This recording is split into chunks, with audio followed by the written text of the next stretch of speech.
name is Hugh Blane and I'm the president of Claris Consulting, and this is my video blog. Today I want to talk to you about influence. And specifically what I want to do is I want to talk to you about a very short 5-step process about how you can get more of it. And the process that I use is a mnemonic, L-I-G-H-T, which spells the word light. And I'm going to make a connection towards the word light in leadership momentarily, but let me tell you what L-I-G-H-T stands for. The L stands for listening to understand. And you know, I'll be so bold as to say that listening to understand is the cornerstone for having influence and for being a leader. Because the alternative is listening to respond. And listening to respond to me seems like there's a judgment, there's a perception, there's a belief that that person has, and that they are more anxious to communicate that than they are to communicate their understanding for the other person's perspective. Listening to understand is about the context, and that it is about the content, and that you have a genuine curiosity as to what the other person's experience is. And I think that listening to understand is far more powerful and far more influential than listening to respond. I stands for integrity. And really it's pretty self-explanatory that when you're a person of integrity, you behave in ways that are consistent with what you believe to be the most important for you. You behave in ways that are consistent with your values.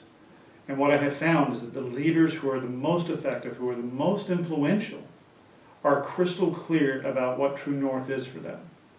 And that most people who are not perceived as a person of integrity, it is not because they don't intend to be, but it is solely because they have not gotten clear about what their values are and what true north is for them.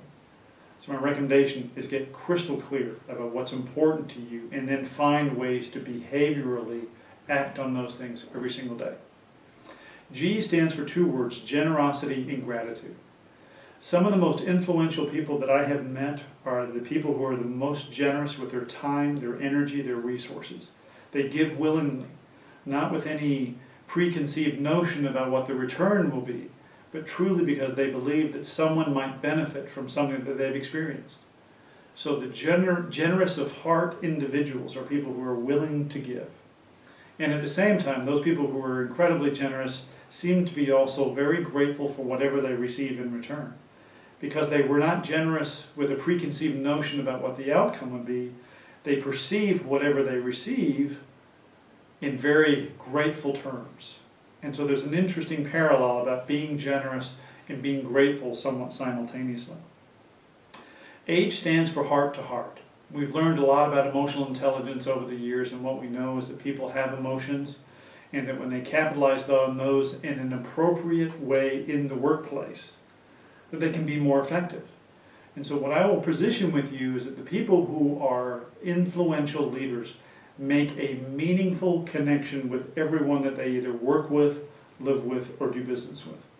That they understand that that person has a story, a life story, and if they can understand that, then they have a glimpse into what makes them tick, and they want to figure out what makes them tick. So they look at the heart-to-heart connection and say, this is important to me, and I'm going to figure out how to do that appropriately.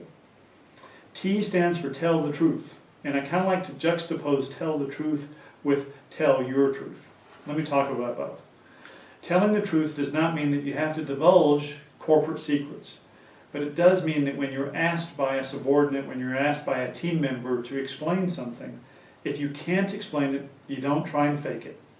You don't, because we all have this chip built into the tip of our nose, and we know when someone's faking it, and we perceive them to be disingenuous. And disingenuousness, if that's a word, I can't remember, but being disingenuous is not conducive to being seen as a credible individual.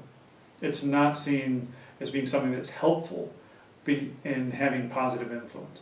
So you have to tell the truth. And sometimes you just have to say, that is something I can't discuss because we're trying to figure out where we stand legally on that.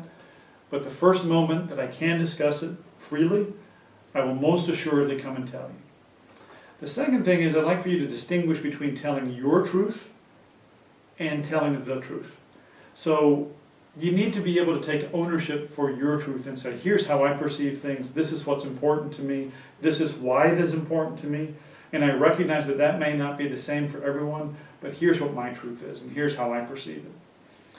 Be very careful sometimes that you deliver your message, whatever the message is, to a family member or a friend, whatever, that you're communicating your truth, but you deliver it as the truth. That kind of shuts people down just ever so slightly, so make sure that you're able to differentiate between your truth and the truth, and be able to deliver both of them in a way that people can hear you. So you have to understand the communication preferences of the other individual so you can deliver it in such a way that people will resonate with the message and be open and willing to what you have to say. So there you have it. Listen to understand. Be a person of integrity. Be generous. Be grateful. Have a heart-to-heart connection and tell the truth.